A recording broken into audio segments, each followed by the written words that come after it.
जय हिंद दोस्तों, तो हम बात करने वाले हैं क्लास 10th के साइंस के कुछ ऑब्जेक्टिव क्वेश्चन के बारे में। ठीक है, तो अच्छा क्वेश्चन रहेगा, देख सकते हैं। तो पहला सवाल है ना कि निम्न में से कौन सा, आपका भी सवाल है वहाँ पे देख सकते हैं, निम्न में से कौन सा पदार्थ लेंस बनाने के लिए प्रयुक्त नहीं किया जा सकता है। ठीक है, देखिए ऑप्शन में जल, कांच, पीतल है और कोई नहीं है। तो देखिए जल का प्रयोग होता है जब कांच का बनता है ना, तो उसमें मतलब पानी का प्रयोग किया जाता है, और कांच का तो होगा ही, लेंस तो कांच ही का रहता है। अब पीतल का लेंस नहीं होता। पीतल का लेंस होगा? बिल्कुल नहीं होगा। पीतल का लेंस कैसे हो जाएगा? मतलब पीतल पारदर्शी थोड़ी है। आप लेंस का मतलब पारदर्शी, इधर से उधर पार हो जाता ना, होगा। हाँ, तो आपका ऑप्शन नंबर मतलब सी हो जाएगा सही आंसर। ठीक है, सी में पीतल है। अब अगला सवाल देखिएगा, दो नंबर का सवाल है, दूसरा मतलब कि एक ही नंबर का क्वेश्चन नंबर 2 है। निम्नलिखित में से कौन सा प्रकाश के परिवर्तन के लिए सही है? मतलब कि 4 ऑप्शन दिया, 2, 1, 2 प्रकाश के अपवर्तन के कितने नियम है? तो 2 नियम है। प्रकाश के अपवर्तन के कितने नियम है? 2 नियम है। देखिए अपवर्तन बोले या तो परावर्तन बोले। ठीक है, अपवर्तन बोले या तो परावर्तन बोले, दोनों का 2 नियम है। ठीक है, इसका भी 2 नियम, इसका भी 2 नियम। एगो तो पढ़वे किया कि सभी मतलब कि आपतित किरण अभिलंब सभी एक ही तल में होते हैं। और दूसरा नियम, आपतन का कोण परिवर्तन का कोण बराबर होता है। परिवर्तन में आई आपतन का कोण और अपवर्तन का कोण बराबर होता है। कोण आई बराबर कोण आर नहीं पढ़े, दोनों में तो सेम ही होता है। ठीक है, बस उसमें अपवर्तन हो जाता है, इसमें परावर्तन हो जाता है, बस इतना का ही अंतर है। ठीक है, और देखिएगा बोल रहा है कि किसी वास्तु का प्रतिबिंब आँख के जिस भाग पर बनता है, बोल रहा है ना कि कोई वास्तु का प्रतिबिंब आँख के कौन सा भाग पे बनता है, जो नहीं देखते हैं। जिसने कोई छोटा बबू रहता है तो उसको आँखिया में देखते हैं ऐसे टुकु जाके, तो इतनी को आप नहीं जनाई देते हैं। हाँ, तो वही वाला बोल रहा कि कोई भी मतलब वास्तु का प्रतिबिंब किस भाग पर बनता है जानते हैं? अगर हिंदी में जानते तो हिंदी में सीधे उसको बोलता है दृष्टिपटल। तो सीधा सीधी है, लेकिन देगा सीधा सीधी नहीं, भौकाल कैसे मचेगा? उसको लगना चाहिए ना कि क्वेश्चन है। तो दृष्टिपटल पे बनता है। ठीक है, दृष्टिपटल। तो लेकिन उसको जानते हैं क्या बोलता है? रेटिना बोलता है। क्या बोलता है? रेटिना। याद कैसे रखिएगा? तो बउआ वाला से, बउआ रोता है तो वो ऐसे करता है, ऐसे करता है ना, तो आँखें हम उसको नहीं देखते हैं, तो और रोता है तो आँखिया में, मतलब कि रोता है तो रेटिना, रोता है तो रेटिना। कोई मतलब नहीं हुआ, लेकिन आप याद करना तो कर सकते हैं। ठीक है, तो आँख का किस भाग पर बनता है? Retina. Retina retina retina retina retina, मतलब रेटिना बोला नहीं, रेटिना बोल रहे हैं। ठीक ना, अगला सवाल देखिएगा, बोला 4 नंबर, क्वेश्चन नंबर 4 है, किसी माध्यम में अपवर्तनांक U का मान होता है। कोई माध्यम में U का मतलब समझ रहे हैं? अपवर्तनांक U है ना, जो एक नियतांक है। नियतांक का मतलब समझते हैं, इसका मान नहीं बदलता है। नहीं बदलता, इसका मतलब ये नहीं कि सब पदार्थ का अलग अलग होता है, मतलब सब पदार्थ का एक ही होता है। U का मतलब अपवर्तनांक है। ठीक है, अपवर्तनांक है। तो अपवर्तनांक बराबर जानते हैं कुछ होता है? अगर देखिए यहाँ से इसे समझ सकते हैं, ऊपर मान लेते हैं विरल माध्यम है। ठीक है, विरल है, और नीचे सघन मान लेते हैं।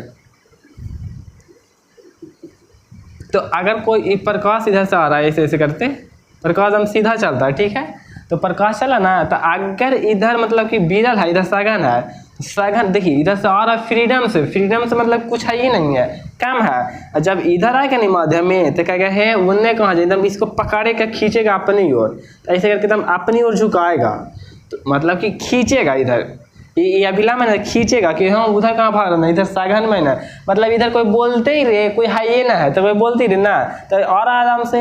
इधर तो सघन है, इधर कोई बोले वाला है ना, तो हाँ, तो इधर कहेगा एकदम तीरना, एकदम पाखा तीरना शुरू कर देगा किला वाला, तो एकदम सघन में सट जाएगा। तो जब विरल माध्यम से सघन माध्यम आता है ना, तो अभिलंब की ओर झुक जाता है, अभिलंब की ओर खिंचा जाता है। ठीक है, तो अब बताइए ये कौन आ रहा है? तो आपतन कोण आई हो गया, अरे परिवर्तन कोण आर हो गया। ठीक है, तो बताइए कौन छोटा है?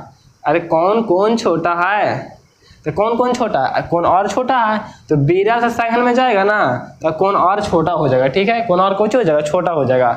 तो इसमें अपवर्तन के नियम में दिया है कि म्यू बराबर साइन आई बटा साइन आर। ठीक है, साइन आर मतलब कि जो इसका और इसका जो दोनों का अनुपात होगा ना, वही U का मान होगा। ठीक है, U का मान होगा, U का वही मान होगा।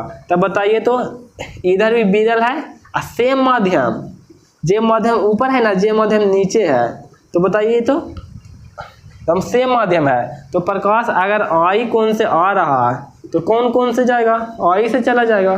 कहा कि इधर कोई बोलते ही रे, इधर कोई बोलते ही रे, कोई कहीं बोलवे ना करता है, तो दोनों तो सेम ही कि सेम ही रह जाएगा। हाँ, दोनों सेम का सेम रह जाएगा, ठीक है। इधर भी अगर दोनों सेम माध्यम है तो कोई परिवर्तन नहीं होगा, ठीक है, एकदम सेम रह जाएगा।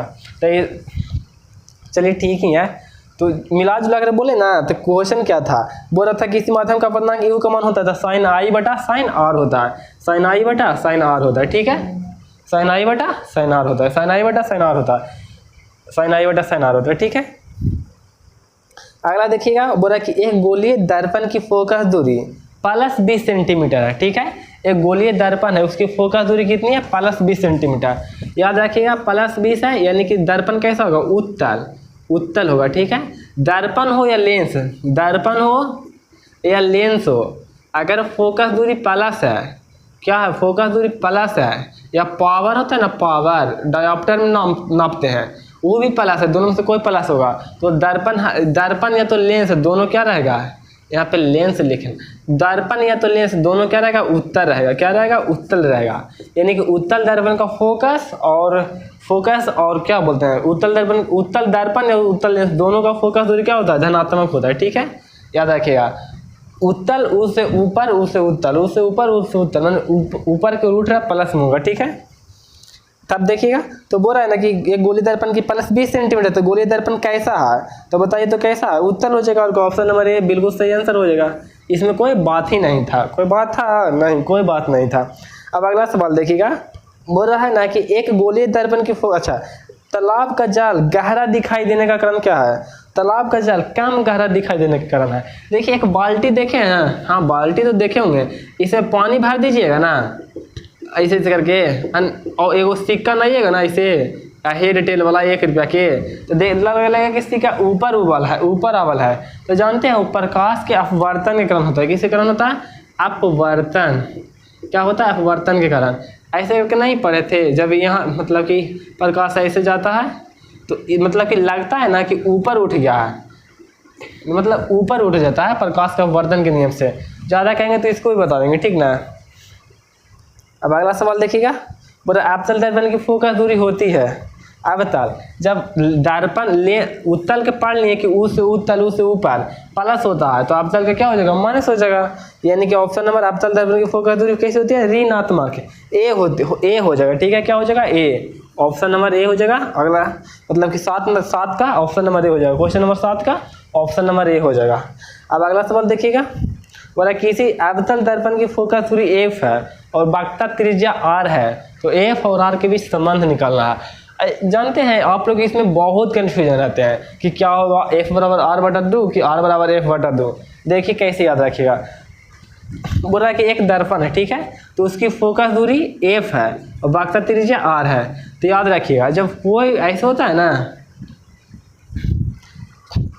ना, दर्पण ही है किसी अवतल दर्पण के, हाँ तो अवतल दर्पण है, ठीक है, ऐसे अवतल दर्पण है, तो अगर ये अवतल दर्पण है तो फोकस यहाँ पे रहता है और वक्रता त्रिज्या यहाँ पे रहता है।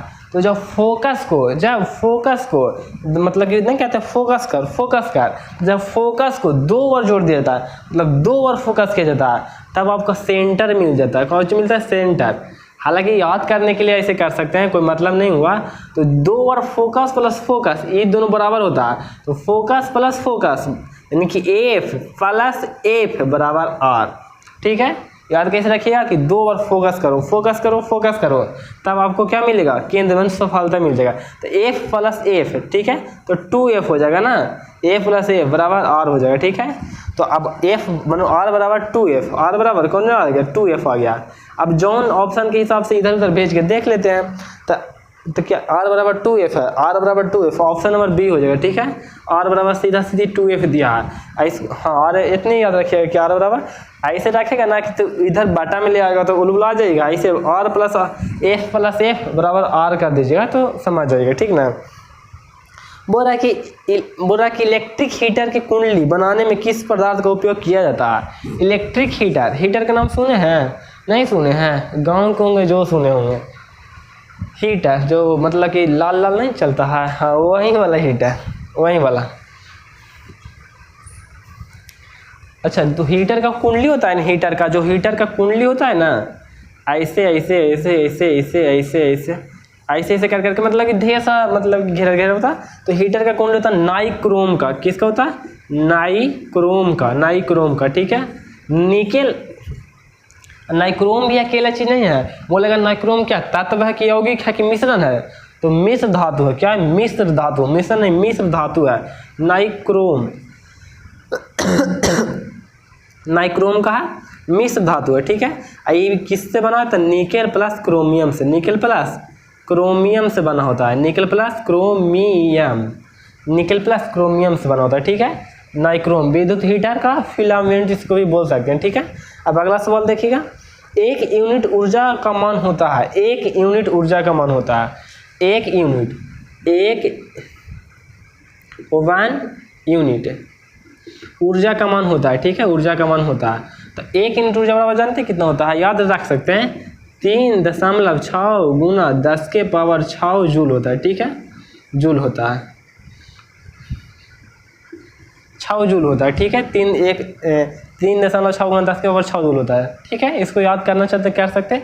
हालांकि ये भी क्या होता है उसका भी मतलब कि नियम से निकलता है। इसमें एक यूनिट ऊर्जा है ना, होता है ना, जो 1 किलोवाट घंटा के बराबर होता है, ठीक है, 1 किलोवाट घंटा।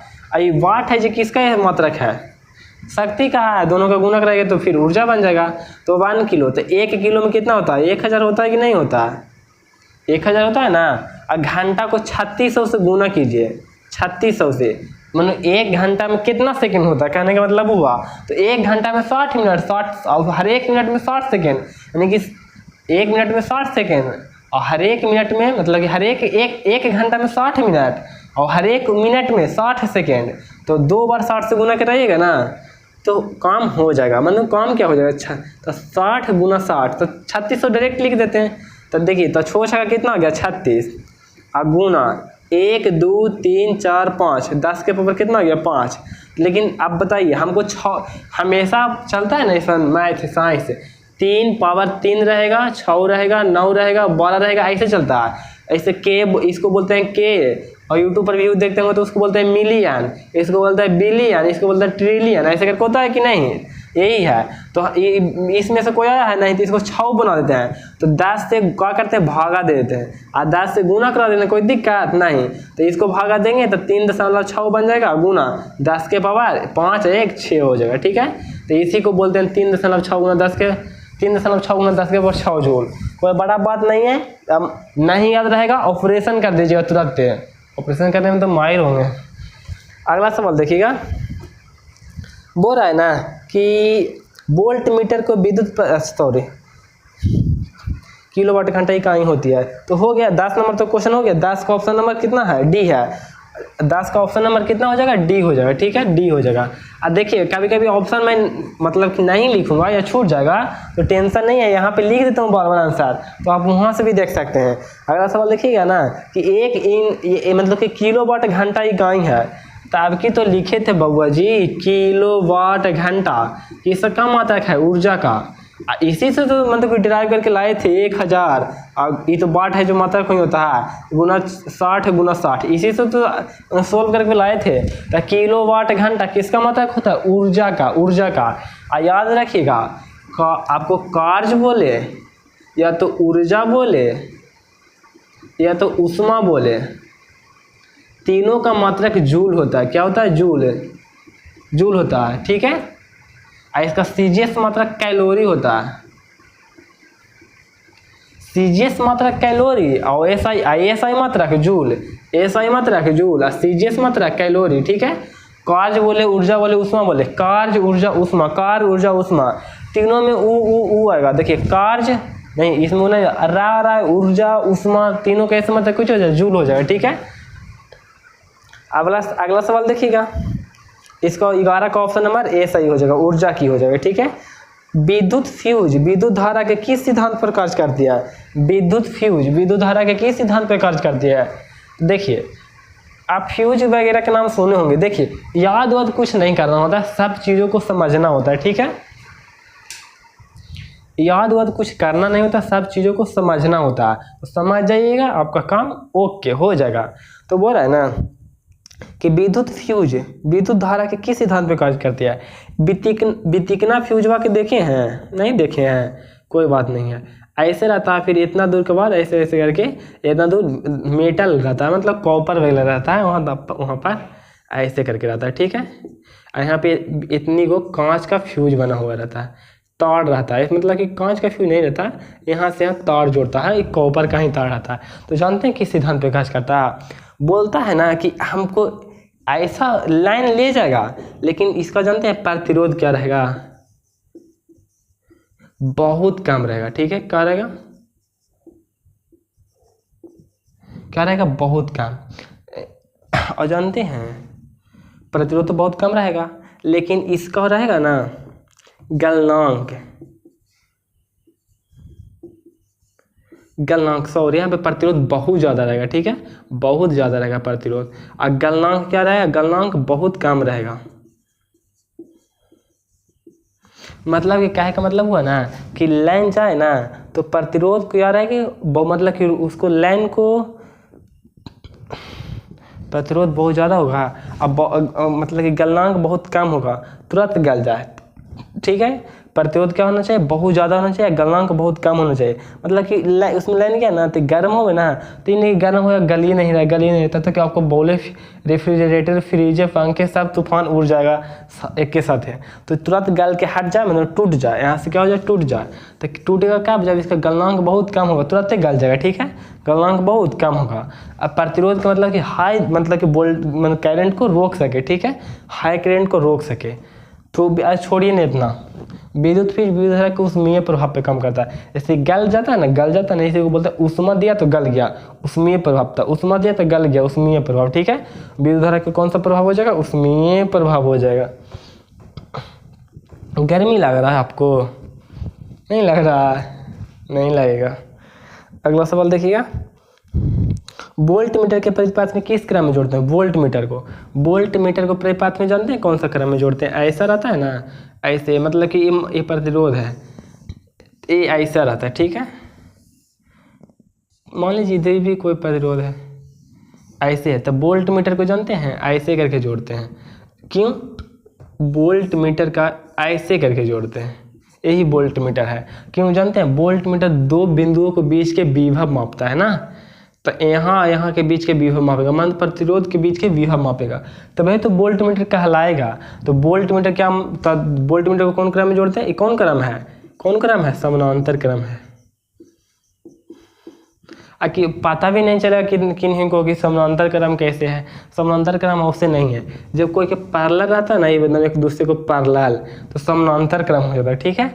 अब यहाँ पे देख सकते हैं, इसका हेड हुआ और फिर इसका भी हेड भी मान सकते हैं, टेल मान सकते हैं, कोई बात नहीं है, तो टेल ही मानते हैं। इसका टेल हुआ और इसका भी टेल हुआ, और दोनों को आगे जाके हेड, इसका भी हेड हुआ, इसका भी हेड हुआ, दोनों का सेम ही है, तो समानांतर है, तो समानांतर क्रम में हो जाएगा, ठीक है। विद्युत वोल्टेज को किस में जोड़ते हैं? समानांतर क्रम में जोड़ते हैं। अगर यही बोलेगा कि वोल्ट मीटर को, तो विद्युत मतलब समानांतर क्रम में, और आम मीटर एम्पियर को आम मीटर को, तो हो जाएगा इसका उल्टा, श्रेणी क्रम में हो जाएगा, ठीक है, श्रेणी क्रम में हो जाएगा। तो इसी से जानते हैं, सवाल पूछेगा कि आदर्श वोल्ट मीटर का प्रतिरोध होता है तो अनंत होता है। कहा अनंत होगा? कहा कि जानते हैं, यहाँ पे से लाइन जा रहा है, तो नुकते लाइन इधर जाएगा, इधरों आने का प्रयास करेगा, तो वोल्ट मीटर कहेगा हैं एने कहाँ, कहा कि इसका प्रतिरोध कितना है, तो हम लगभग बहुत ज़्यादा है, तो वोल्ट मीटर का प्रतिरोध होगा, बोलेगा कि वोल्ट मीटर का प्रतिरोध होना चाहिए, वोल्ट मीटर का प्रतिरोध होना चाहिए, तो बोलेगा कि कहना कि कहिएगा कि बहुत ज़्यादा होना चाहिए। क्या होना चाहिए? बहुत ज़्यादा। लेकिन बोलेगा आदर्श वोल्ट मीटर का तो कहिएगा कि अनंत होना चाहिए, लेकिन संभव नहीं है। आदर्श वोल्ट मीटर कहाँ से होगा? किसका प्रतिरोध अनंत होता है? होगा? नहीं होगा। अनंत का मतलब और हमें 5 लाख वोल्टेज दे देंगे, 5 अरब लाख वोल्टेज दे देंगे, तो कोई दिक्कत नहीं है, इतना सम को होगा? नहीं होगा, ठीक है। तो ये रोकता है, इधर आएगा ना अथी करेंट, तो क्या कहें एने रोक देगा, तो मानो कि इसका प्रतिरोध क्यों रोकेगा? क्योंकि अनंत होता है, बहुत ज़्यादा होता है, श्रेणी क्रम में बहुत कम होता है, तो मतलब कि क्यों? क्योंकि ये बेचारा ऐसे जुटा रहता है, तो लाइन के रोकेगा तो कम चलेगा ना, लाइन पूरा पार हो गया, ठीक है। इस तो देखा जाएगा बाद में। अब जल्दी जल्दी करा देते हैं, नॉलेज तो आपको हो ही रहा होगा।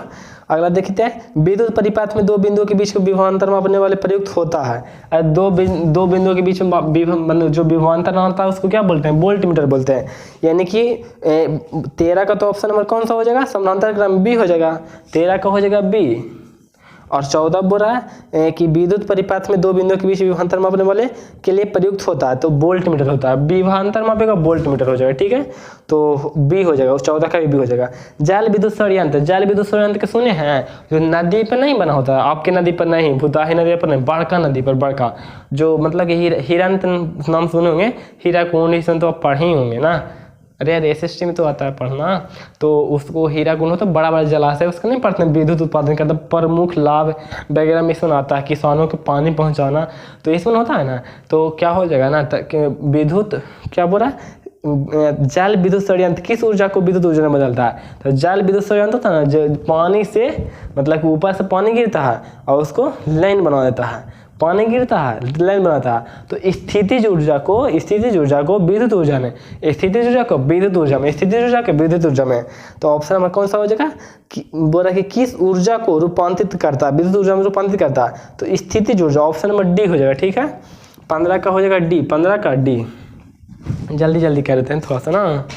अगला देखिएगा 16 का, विद्युत बल्ब में कौन सी गैस पाई जाती है, निष्क्रिय। निष्क्रिय मतलब कि ये ऐसे बोले ना, helium, neon, argon, krypton, xenon, helium, neon, argon, krypton, xenon, radon, ऐसे मतलब क्या है। और एक और होता है, एक साउंड करके था, 1 2 3 4 5 6 कोई तो एक और होता है, बहुत मतलब नया ही खोजो, 2016 में हुआ, ठीक है। तो यही है था निष्क्रिय, तो इसमें से किसी को भर दीजिए बहुत अच्छा, लेकिन मेन रूप से इसको ये दोनों को भरा जाता है, ठीक है, क्योंकि बाद में पढ़िएगा ना कि तनी मनी ये भी अभिक्रिया कर लेता है, ये भी करता है लेकिन इससे ज़्यादा ये करता है, तो इसमें छोड़िए ना, निष्क्रिय गैस को भरा जाता है, ठीक है। ये वर्ग 18 में आता है, वर्ग 18 में, ठीक है। इसको शून्य समूह भी बोलते हैं, कौन समूह, शून्य समूह, निष्क्रिय समूह, नोबेल गैस, जो भी बोलना है इसको बेचारे को बोल दीजिए ना, थेथर तो है कुछ माने वाला है। अगला बोल रहा है कि एक घोल नीले लिटमस पत्र को लाल करता, कलता नहीं है, करता है, नीले को क्या, किसको, नीले को क्या कर रहा है, लाल कर रहा है, लाल। एक नाम याद रखिएगा, अनिल, अनिल, अनिल, बोलिए अनिल जिंदाबाद, जिंदाबाद। अब देखिए अनिल है ना, अनिल, तो अनिल है ना आम्ल, अनिल आ से आम्ल, नी से नीला, अल्लाह से लाल, तो आम्ल है ना जो नीला को क्या बना रहा है, लाल बना रहा है, ठीक है। क्षार को इसका उल्टा कर दीजिएगा, जब आम्ल ये वाला लिख लीजिएगा, आम्ल नीला के लाल, इधर लाल रहेगा इधर नीला रहेगा, नहीं मैच कर रहा है, यानी कि क्षार करेगा, ठीक है। तो आम्ल है जो नीला से लाल करेगा, यानी कि नीले लिटमस पत्र को लाल कौन करता है, आम्ल करता है, ठीक है। तो नीले बोल रहा है कि नीले लिटमस पत्र को लाल कर देता है, pH मान हो सकता है, तो pH मान बोल रहा है, तो आम्ल का pH मान याद रखिएगा 7 से कम होता है, ये भी तो याद रखना पड़ेगा ना। आम्ल का pH मान 7 से कम, आम्ल का pH मान 7 से कम होता है, ठीक है। और उदासीन तो सीधा सीधी 7 होता है, उदासीन या लवण इसको बोलते हैं 7 होता है, ठीक है, पूरा 7।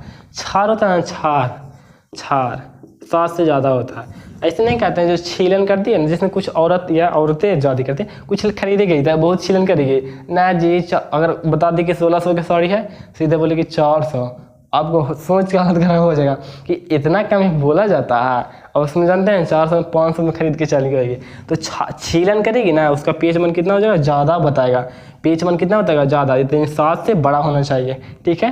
क्षार का pH मान 7 से बड़ा, क्षार का pH मान 7 से बड़ा, याद कैसे रखिएगा। और जो छीलन करेगी उसका रेट क्या बताएगा, ज़्यादा बताया जाएगा, 7 से ज़्यादा, 7 से ज़्यादा, 7 से ज़्यादा, 7 से ज़्यादा, ठीक है।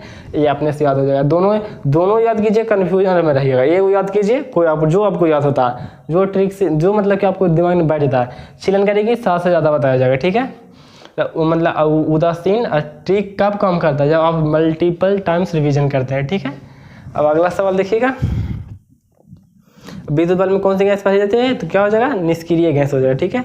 बेंजीन का अनुसूत्र होता है, बेंजीन, देखिए कुछ पढ़िए या तो ना पढ़िए, इस सब तो क्लियर है ना। हाँ, अब बेंजीन है ना, बेंजीन तो 12th में जाइएगा ना, तो कुल्ले केमिस्ट्री बेंजीने के ऊपर घूमेगा, टॉलिन, तो फिर इसको क्या बोलते हैं, डाईमिथाइल मतलब कि डाईमिथाइल जितना भी रहेगा ना, फिनॉल, सब इसी पर घूमेगा, सब इसी पर, क्लोरोबेंजीन सब इसी पर डांस करेगा, ठीक है। तो एथिल एल्कोहल होता है ना, बेंजीन का सूत्र होता है CH3, बस कहानी खत्म। सॉरी यार, C6, हाँ C6 ऐसे करके होता है, C और फिर यहाँ पे वो C रहता है, C फिर C फिर C फिर C, यहाँ पे C 1 2 3 4 5 6, ठीक है, C6H6।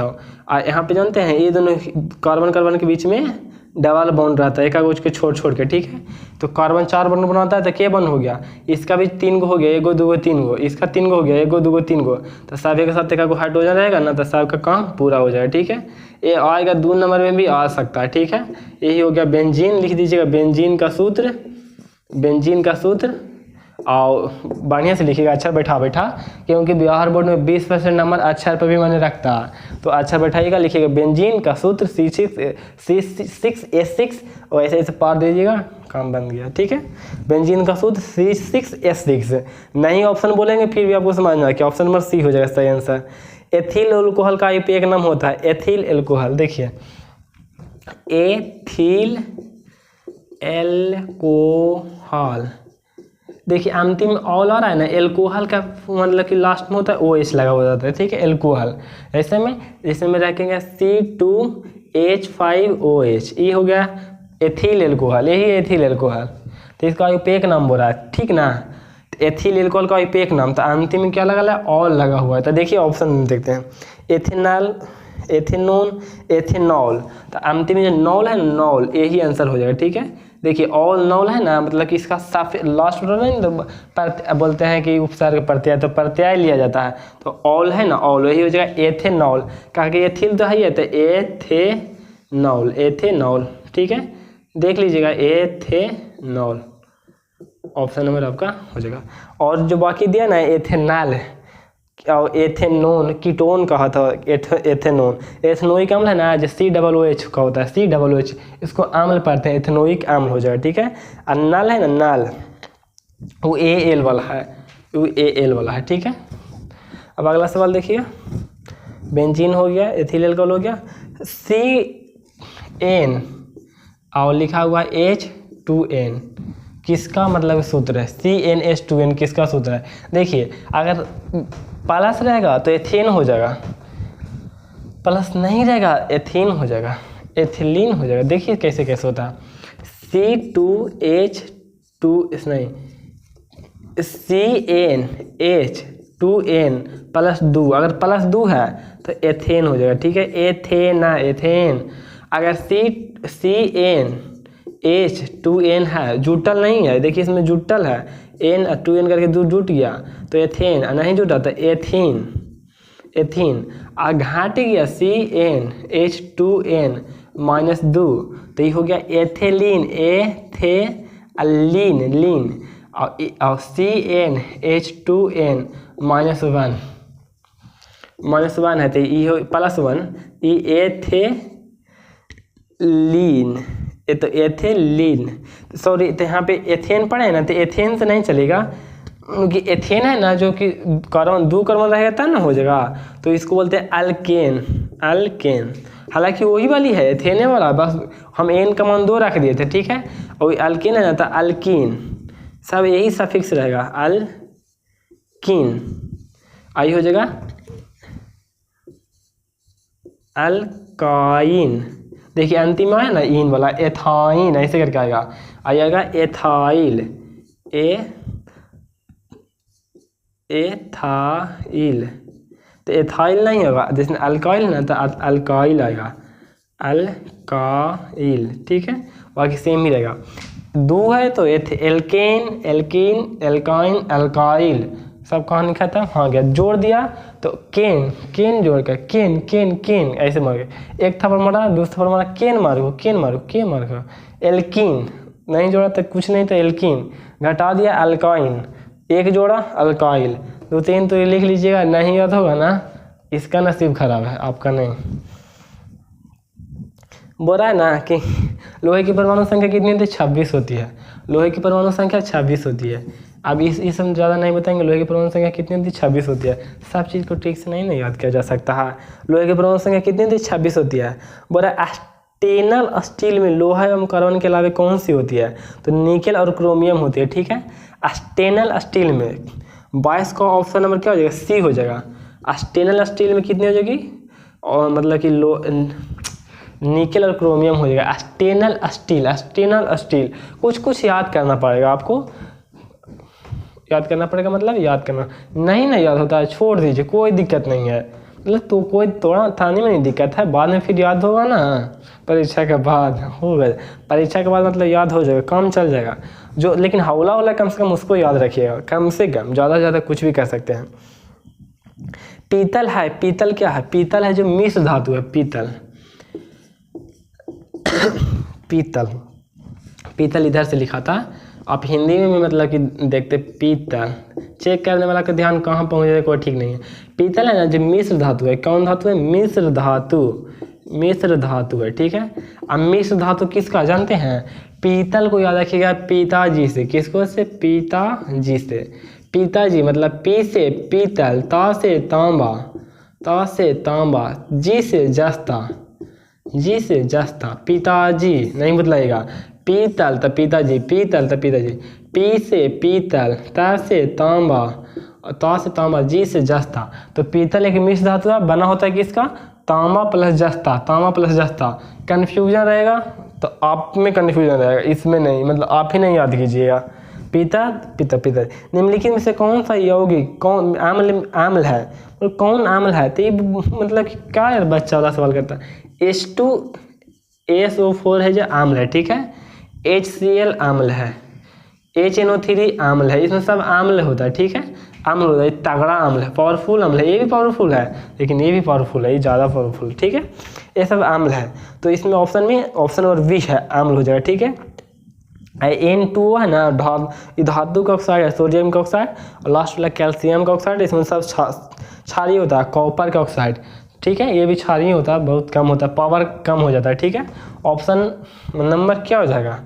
ऑप्शन नंबर आप देखना चाहेंगे वी हो जाएगा। ठीक है, H2SO4 देखिएगा, नहीं भी ऑप्शन बोलेंगे काम चल जाना चाहिए। और निम्नलिखित में कौन सा प्राकृतिक सूचक है? हल्दी है ना, प्राकृतिक सूचक है। ठीक है, हल्दी का आपने नहीं जन्म दिया, आपने नहीं बनाया, खेते में ना हो गया है, मतलब कि प्राकृतिक रूप से है, तो हल्दी हो जाएगा। ठीक है, क्या हो जाएगा? हल्दी हो जाएगा। नेप्थोलीन है ना जो लैब में तैयार किया गया है। ठीक है, ये सब, और मेथिल ऑरेंज, हल्दी हो जाएगा। ठीक है, हल्दी। अगला देखिएगा, बोल रहा है कि OH अभिक्रिया में मूलक यौगिक का नाम क्या होता है? बोल रहा है कि OH अभिक्रिया होता है ना, OH वाला, ऐसे करके एक बंधन को दर्शाया है, माइनस नहीं है। OH अभिक्रिया मूलक वाले यौगिक क्या कहते हैं? तो एल्कोहल कहते हैं। कौन कहते हैं? एल्कोहल। अंतिम में ऑल होता है ना, ऑल, वही वाला ऑल, एल्कोहल। ठीक है, एल्कोहल कहते हैं। क्या कहते हैं? एल्कोहल। OH आता है तो एल्कोहल कहते हैं। और CO आता है ना, CO डबल बॉन्ड लेके चलता है। ठीक है, तो इसको कुछ ऐसे भी बोलते हैं, ऐसे लिखिए, या तो CO को ऐसे लिखिए, कोई दिक्कत नहीं है, दोनों सेम ही है। इसको कीटोन बोलते हैं। ठीक है, कीटोन, दोनों को कीटोन ही बोलते हैं, दोनों सेम ही है। और कौन सा है ऑप्शन में? एल्कोहल आम्ल, COOH रहेगा ना, COOH, ये आम्ल रहेगा, एक बॉन्ड यही छोड़ के चलेगा, COOH ये आम्ल रहेगा। ठीक है, इसको बोलते हैं आम्ल। और नाम के अंत में एथेनोइक लगा रहेगा। ठीक है, नोइक लगा रहेगा, ये आम्ल है। नाम के अंतिम में नोइक रहेगा, या नोइक, हाँ नोइक रहेगा, नोइक, एथेनोइक। कीटोन के ओन रहेगा, ओन, और OH को ऑल रहेगा, ऑल, ये वाला ऑल, एथेनॉल, ऑल, ऐसे करके सेंस आएगा। ठीक है, और लास्ट वाला एल्डिहाइड, CHO रहेगा ना, CHO, इसको बोलते हैं एल्डिहाइड। ठीक है, एल्डिहाइड। तो सब तो इसको एल्डिहाइड ही रहता है, सब तो हो ही गया। बोल रहा है कि 27 नंबर देखिएगा, अब ज़्यादा सवाल नहीं है। कैल्शियम क्लोराइड जल के साथ अभिक्रिया करके कौन सा गैस देता है? एथाइन देता है। ऑप्शन नंबर डी हो जाएगा इसका आंसर, एथाइन देता है। ठीक है, एथाइन देता है। याद होगा तो होगा, नहीं होगा तो कोई दिक्कत नहीं है, और कभी और देखा जाएगा। और बहुत सारा क्वेश्चन फिर कराना है ना, तो एथाइन हो जाएगा। 29 नंबर, 28 नंबर देखिए, ओजोन के अनुसूत्र में ऑक्सीजन के परमाणु क्या होते हैं? ओजोन, ऊपर वाला ओजोन, ऊपर वाला 3 होती है। कितनी होती है? 3 होती है। देखिए ऑक्सीजन जो आप सांस पर लेते हैं घटा घटा O2, ये तो ऑक्सीजन है। अब बेचारा इसके भी ऊपर कोई है गैस, यानी कि O3 तो रहेगा, पावर में एक बड़ा रहेगा ना, मतलब कि ये नवजात ऑक्सीजन है, मतलब बउआ छोटका, और छोटका से बड़का हो गया बड़का, अब बड़कों से बड़कों के मौसा हो गया तो O3 हो गया। ओजोन में O3 नहीं बदलाइएगा, ठीक है। ओजोन की जिम्मेदार सबसे ज़्यादा हानिकारक है तो CFC है, कार्बन फ्लोरोकार्बन, ठीक है। CO2 नहीं मारना, कितना CO2 मारता है? अरे CO2 होता है ना जो टेम्परेचर को रोक कर रखता है, ठीक है। तो ये ग्लोबल वार्मिंग में है, मतलब कि गर्मी उत्पन्न करने में है, ना कि ओजोन परत को छिद्र करने में। कोई दिक्कत नहीं है। ओजोन परत जानते हैं ठंडा, जितना कम CFC का टेम्परेचर दीजिएगा ना तब वही ज़्यादा ये ओजोन को हानि पहुंचाएगा। ये जब जम जाता है ना तो और ज़्यादा हानि पहुंचाता है। तो यही बोलते हैं ना अटलांटिक महादेश में छिद्र हो गया है, उसका कारण यही है कि -40 डिग्री के आसपास तो टेम्परेचर रहता है। यहाँ पे तो जितना कम टेम्परेचर रहेगा, कम टेम्परेचर पर जाके करके अपना मतलब घातक प्रभाव दिखाता है। अगर 37 डिग्री है ना तो इसको प्रभाव दिखाने का औकात नहीं है, तो एशिया में नहीं करेगा, भारत में आके नहीं करेगा, आपके घर वाले के नहीं करेगा, कहाँ करेगा? और फिर अंटार्कटिका में। क्योंकि माइनस में है, तो माइनस में तो खोजते चलता है, इसी से तो मतलब कि जहाँ मिला जहाँ फाड़ देगा, माइनस में मिलेगा फाड़ देगा। तो CO2 ग्लोबल वार्मिंग के लिए गर्मी उत्पन्न करता है, ना कि मतलब कि ओजोन को नष्ट करता है। दिक्कत नहीं ना होगा। CO2 देखिए, आप सांस लीजिए, ऐसे लीजिए, छोड़िए, गर्म लगेगा ना तो CO2 गर्मी के लिए, ठीक है, कोई दिक्कत नहीं होना चाहिए। काम अगला बोल रहा है ना कि ओजोन के तो 3 हो जाएगा, 28 का ऑप्शन नंबर C हो जाएगा, ठीक है। कैमरे के ताप पर द्रव अवस्था में रहने वाला धातु ही ना बोल रहा है, रहने वाली धातु, हाँ, तो पारा हो जाएगी, ठीक है। क्या हो जाएगी? पारा। डॉक्टर साहब बोले थर्मामीटर में पारा कितना भुकाएं, ज़्यादा नहीं ना भुकाएंगे, क्या हो जाएगा? पारा। क्या हो जाएगा? पारा। तो द्रव वाला धातु पारा है। मरकरी बड़ा है ना वाला मरकरी, इसमें पारा नहीं रहता है।